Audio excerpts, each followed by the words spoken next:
സുഗമോദേവി സീരിയലിൻ്റെ ഇന്നത്തെ എപ്പിസോഡ് റിവ്യൂയിലേക്ക് എല്ലാവർക്കും സ്വാഗതം. അങ്ങനെ പ്രകാശാണെങ്കിൽ തനിക്ക് കുറച്ച് കാര്യങ്ങൾ പറയാനുണ്ടെന്ന് പറഞ്ഞ് ഭാർഗവിയെയും പ്രഭാവതിയെയും കുറച്ച് കാമാക്കുകയാണ്.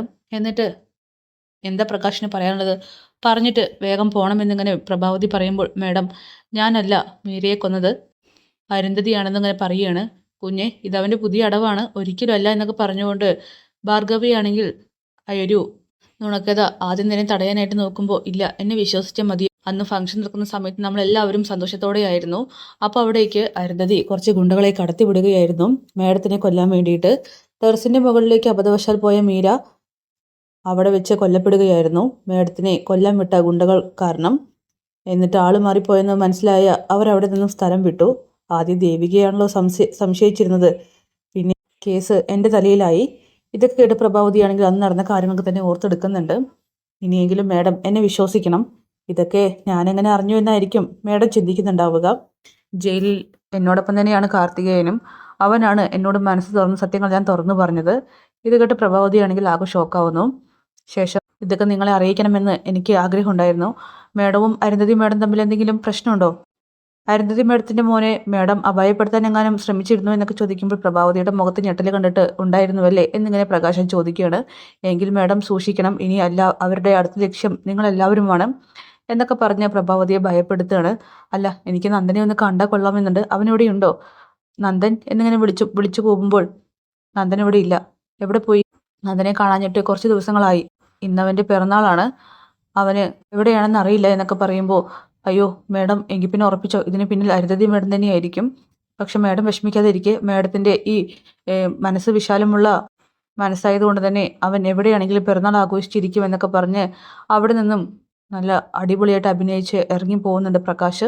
ഈ സമയം പ്രകാശ് പറഞ്ഞതെല്ലാം അങ്ങനെ വിഴുങ്ങിയിരിക്കുകയാണ് പ്രഭാവതി. അങ്ങനെ മുരളിയും സിദ്ധുവും ദേവികയും ചേർന്ന് തിരിച്ച് വീട്ടിലേക്ക് വന്നുകൊണ്ടിരിക്കുകയാണ്. ഈ സമയം മുരളി ചോദിക്കുന്നുണ്ട്, അന്വേഷണം ഉദ്യോഗസ്ഥർ എന്തായി?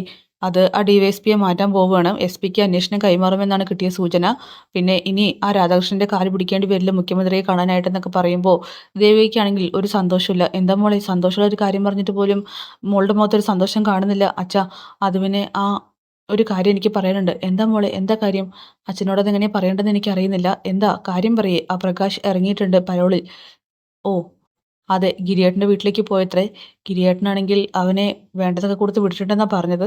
ആ എങ്കിൽ പിന്നെ പേടിക്കണ്ട, ഗിരിയുടെ വീട്ടിലേക്കല്ലേ പോയിരിക്കുന്നത്, അവൻ എന്തായാലും സ്വീകരിച്ചിരുത്തിയിട്ടുണ്ടാവില്ല എന്നൊക്കെ പറഞ്ഞ് സിദ്ധാർത്ഥനാണെങ്കിൽ ദേവിക സമാധാനിപ്പിക്കുകയാണ്. അല്ല ആ പ്രകാശൻ എന്നെ നല്ല ദേഷ്യമുള്ള കൂട്ടത്തിലാണ്. അവനെന്തിനാ മോളോട് ദേഷ്യം? മോൾക്കല്ലേ അവനോട് ദേഷ്യം വേണ്ടത്, മോൾക്ക് മാത്രമല്ല നമുക്ക് എല്ലാവർക്കും.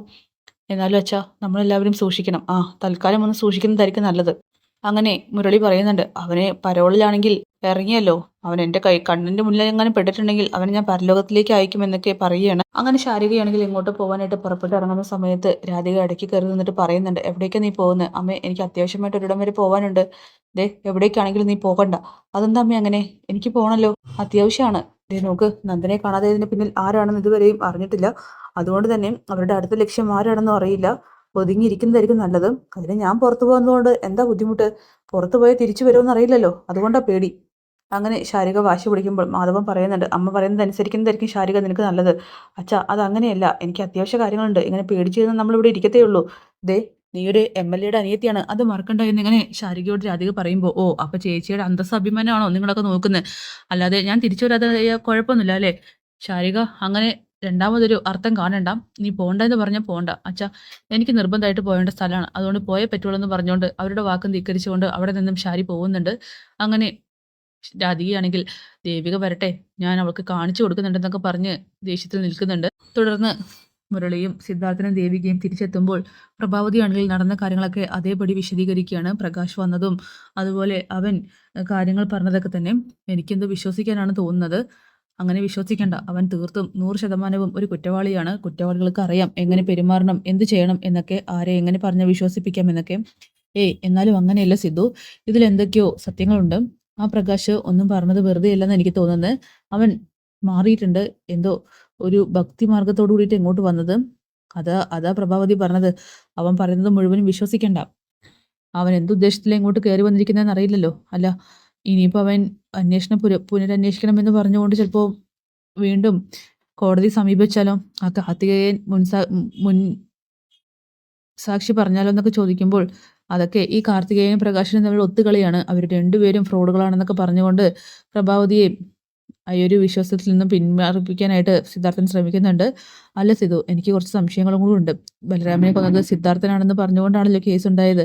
പക്ഷെ അത് ഒരു തെറ്റിദ്ധാരണയായില്ലേ? അതുപോലെ തന്നെയാണെങ്കിലോ ഈ മീരയുടെ കൊലപാതകവും. മാത്രമല്ല, അങ്ങനെ മീരയെ കൊന്നിട്ടുണ്ടെങ്കിൽ അവൻ ഈ കുടുംബത്തിലേക്ക് ധൈര്യപൂർവ്വം കയറി വരുമെന്നൊക്കെ ചോദിക്കുമ്പോൾ അതാ പറഞ്ഞത്, അവൻ എന്തിനും മടിക്കാത്തവനാണ്. അവൻ അഭിനയിക്കാനും അറിയാം, നിൽക്കാനും അറിയാം. രണ്ട് മുഖമുള്ളവനാണെന്നൊക്കെ പറഞ്ഞുകൊണ്ട് ദേവിക്കും സിദ്ധാർത്ഥനും മാക്സിമം പ്രഭാവതിയെ പറഞ്ഞ് മനസ്സിലാക്കാൻ ശ്രമിക്കുന്നുണ്ടെങ്കിലും അരുന്ധതി തന്നെയാണ് മീരയെ കൊന്നെന്നുള്ള കാര്യത്തിൽ പ്രഭാവതി തറച്ച് ഉറപ്പിച്ച് നിൽക്കുകയാണ് ചെയ്യുന്നത്. അങ്ങനെ ഇസബല്ലയാവട്ടെ ആകെ ടെൻഷൻ അടിച്ചിരിക്കുമ്പോൾ കെവിൻ, ഇസബല്ല എന്ത് പറ്റി? എന്താ 2 ദിവസമായിട്ട് ആകെ മൂഡ് ഓഫ് ആണല്ലോ? അത് കെവിനെ, എനിക്കെന്തോ ഡിപ്രഷൻ അടിക്കുന്നത് പോലെയൊക്കെ തോന്നുന്നു. എന്താ, എന്ത് പറ്റി? പാപ്പൻ ഞാൻ കാരണം കൊണ്ട് സ്ഥലം മാറ്റം കിട്ടുമെന്ന് തോന്നുന്നു. ആദ്യം അന്വേഷണ ഉദ്യോഗസ്ഥനെ മാറ്റുമെന്നാണ് കേട്ടത്. ഇപ്പോഴിതാ പാപ്പൻ ഇവിടെ നിന്ന് സ്ഥലം മാറി പോകുന്നു. ഇത് കേട്ട് കെവിനാണെങ്കിൽ എന്ത് പറയണമെന്ന് അറിയുന്നില്ല. അവിടേക്ക് ശാരിക വരുന്നുണ്ട്. ശാരികയാണെങ്കിൽ കെവിനും ഇസബല്ലയും സംസാരിച്ച് നിൽക്കുന്നത് വളരെ ദേഷ്യത്തോടു കൂടി തന്നെ നോക്കി നിൽക്കുന്നത് കാണിച്ചുകൊണ്ടാണ് എപ്പിസോഡ് അവസാനിക്കുന്നത്. കാത്തിരിക്കാം നാളത്തേക്ക്.